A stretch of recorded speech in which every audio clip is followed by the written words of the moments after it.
Oke, Ibu lanjutkan. Setelah tadi kita bahas tentang proporsional, sekarang integralnya ya. Jadi integral itu sebenarnya sifatnya hampir sama, yaitu mempercepat nyampainya ke set point gitu ya. Cuman dia responnya lebih lambat daripada P. Dan juga kalau kebablasan kadang dia bisa nambahin maksimum overshoot. Jadi misalkan gini tujuannya, misalkan contoh Anda pakai drone gitu ya. Drone-nya ketinggiannya 0 meter. Set point-nya adalah 10 meter. Oke, dengan KP kadangkala si drone Anda ini tadi dengan errornya tadi dia bisa naik. Tapi kadang dia akan mentok di 9 meter misalkan. Karena selisih errornya adalah cuma 1 meter, jadi kemudian dia nggak bisa naik lagi.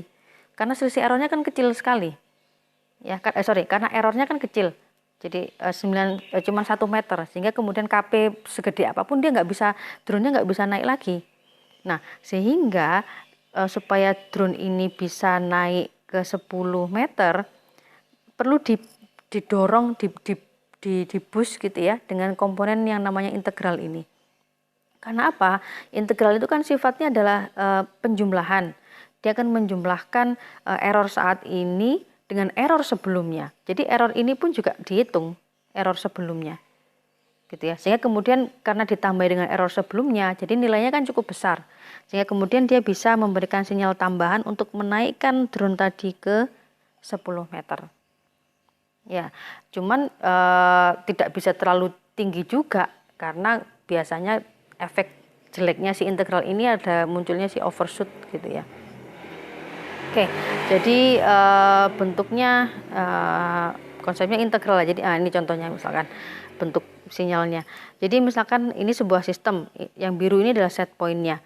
Kemudian yang hijau ini adalah respon sistemnya tanpa controllernya. Jadi dia bisa ngikuti tapi pasti ada selisihnya, nggak bisa pas gitu. Mau ditambahin berapapun dia nggak bisa naik ngepasin di kontrolnya. Maka sistem seperti ini pasti butuh yang namanya integral. Nah, kemudian sehingga perbandingannya seperti ini. Jadi ketika sistem tersebut pakai controller hanya KP-nya saja gitu ya. Nah, kemudian kalau ditambahi dengan si integral ini, maka dia sifatnya bisa nyampe ke set point-nya. Jadi yang sebelumnya nggak nyampe-nyampe gitu ya. Digedein kayak gimana pun KP-nya tetap nggak bisa nyampe ke set point-nya. Maka kemudian dengan ditambahi dengan komponen integral KI, bisa tercapai set point-nya. Nah, cuman kadang kalau Anda tidak pakai proporsional, hanya pakai integral saja, efeknya muncul si overshoot kayak gini loh. Jadi kemudian makanya sering harus dibarengi dengan KI nggak bisa berdiri sendiri gitu ya. Oke, itu komponen integral. Nah, sekarang komponen derivatif. Nah, komponen derivatif tadi menambahi dari KP dan juga KI tadi.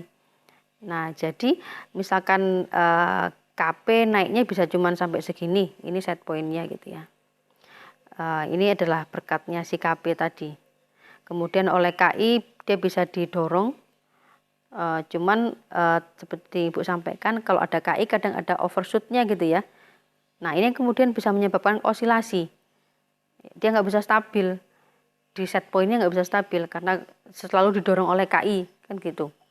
Nah, maka si komponen KD ini sifatnya adalah redaman, memberikan efek redaman sehingga tidak berosilasi. Karena apa? Karena sifatnya derivatif itu adalah perubahan, ya kan? Perubahan errornya. Jadi kalau perubahan error sekarang dengan sebelumnya itu cukup tinggi, maka kan hasilnya ya cukup tinggi hasil outputnya, maka harus diredam dengan menggunakan komponen KD. Jadi dia mempelajari berdasarkan dari informasi error saat ini dan error sebelumnya. Kalau selisihnya adalah kecil, maka kemudian outputnya juga kecil sehingga overshootnya nggak terlalu tinggi, gitu ya. Oke, jadi itu tujuannya adalah si derivatif adalah untuk komponen tujuan utamanya adalah untuk memberikan redaman. Oke, kemudian kita contohkan seperti ini.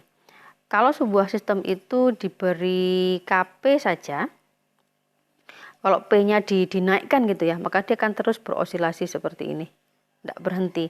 Tapi ketika Kp itu kita berikan redaman, Kd, maka sifatnya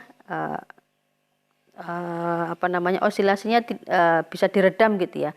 Ya dia tetap ada naik, cuman nggak sampai tinggi. Nah itu adalah tujuannya si derivatif. Jadi kalau Kp tujuannya adalah supaya responnya cepat, Ki itu adalah membantu supaya kemudian respon cepat tadi juga pas nyampe di set pointnya. Kalau derivatif tujuannya adalah untuk memberikan redaman supaya osilasinya tidak terlalu tinggi. Oke, itu adalah definisi Ki dan juga Kd ya.